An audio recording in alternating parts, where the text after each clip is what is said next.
Hello guys, welcome back to my YouTube channel. So in this video we are going to learn how to change download location in Google Chrome. So first of all, open the Google Chrome, then choose your account. Then in the right side, top right side, click the three dots, then scroll down and click on the settings,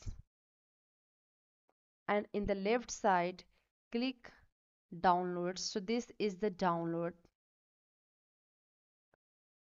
and you will see the download location options. So this is the location, and now click change next to download location. So click here change, and now you can choose the download locations as your desire, like the desktop, local dixie d, or videos, or wherever you want, or any custom folder. And then after selecting the folder, click select folder, which is here, select folder. And then now all your downloads will be saved in the new location.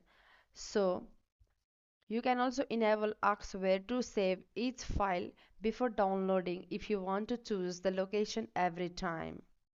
Like ask where to save each file before downloading. If you enable this, then it will ask all the time, but I will disable this.